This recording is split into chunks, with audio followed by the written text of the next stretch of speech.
Donc, sixième et dernière table ronde sur universel et psychanalyse. Et je ferai attention à la lettre qui est le corps du langage. Si le langage se greffe dans notre corps après notre naissance et on devient humain, et je trouve que c'est intéressant de reprendre les signifiants qu'on a touchés ici dans ce colloque, question sur l'universel et la diversité, en allant au cœur des mots.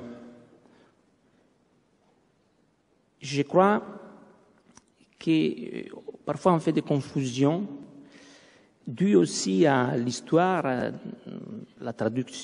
par exemple la traduction de certains termes entre grec et latin, entre hébreu et grec, et après dans les langues modernes. Je crois qu'il y a quelque chose qui échappe. Donc je vais m'attaquer à des oppositions qu'on a entendues ici, et comme par exemple, on a mis en opposition l'universel et les particuliers, on a mis en opposition l'universel et les singuliers, et ensuite universel et diversité.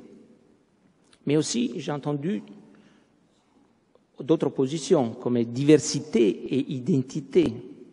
Comment s'en sortir avec tout ça sans aller au bout et toucher, titiller les mots et la lettre? Je vais en prendre deux, trois de ces oppositions pour pouvoir ensuite articuler mon discours. D'abord, on a entendu universel et particulier. Et M. Cazenave nous a bien enseigné que le terme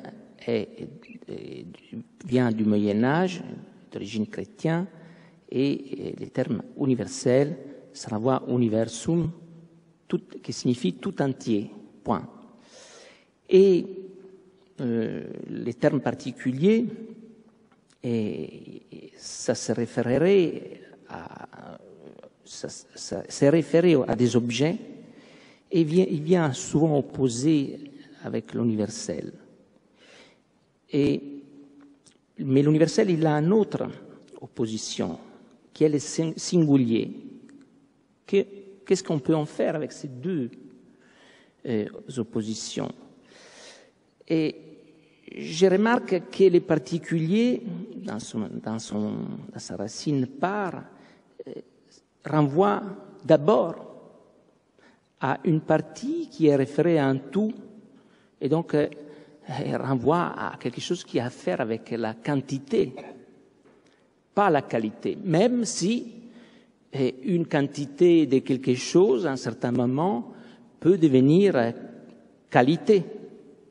Et donc on emploie doublement ce mot d'une façon, je dirais, compliquée, sans pouvoir bien expliquer quand on l'utilise dans un sens ou dans un autre.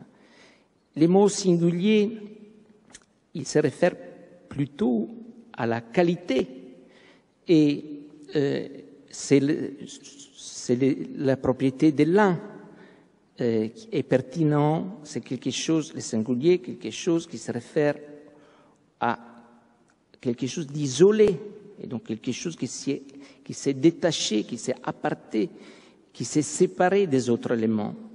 Mais aussi le mot singulier, qui dans ce contexte a un sens qualitatif, quand il est utilisé en opposition au pluriel, il devient une quantité. Quand on dit singulier opposé des pluriels, singulier c'est un, quantité, et pluriel c'est plusieurs quantités. Mais même le mot pluriel a une valeur double. Ça peut être, par exemple, la majorité plurielle politique, c'est une qualité. Voilà.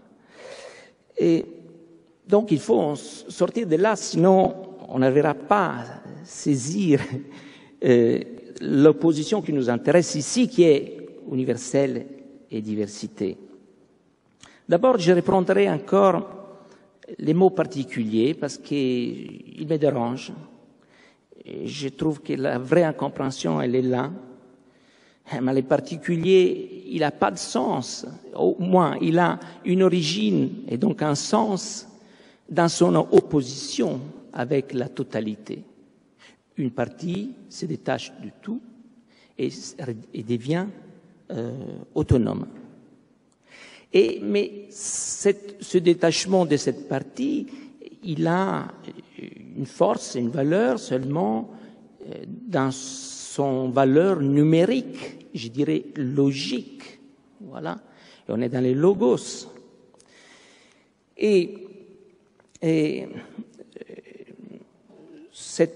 Pour comprendre bien cette relation entre particulier et totalité, je reprendrai un texte d'Alain Didier Veil qui est publié dans la revue numéro 2, qui est dédiée au théâtre et à la psychanalyse, où Alain Didier Veil se pose la question comment surgit un jour l'acteur en Grèce. Voilà.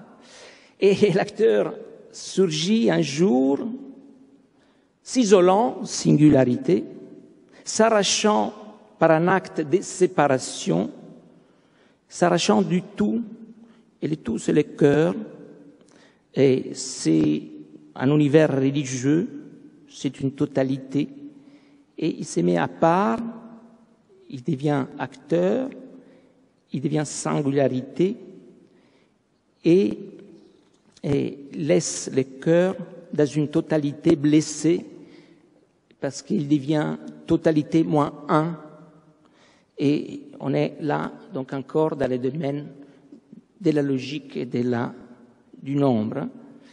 Et le cœur, il a cette particularité, l'acteur, il a cette particularité qu'il est un petit peu hérétique, mais dès qu'il se met à jouer sur scène, c'est quantité, il devient qualité, singularité. Et donc, cette singularisation, ce isolement dans lequel il se met, et il a un double aspect, mais qu'on doit très bien saisir, sinon on ne comprend rien. L'acteur qui se sépare du cœur, j'ajoute un aspect intéressant, ça pourrait être selon moi Dionysos, parce que Dionysos est un des 12 fils de Zeus, le seul Dieu à avoir connu une vie mortelle avant de monter sur l'Olympe. Voilà donc quelque chose qui a à faire avec la vie, le temps, la mortalité, l'interruption, la séparation, encore une fois.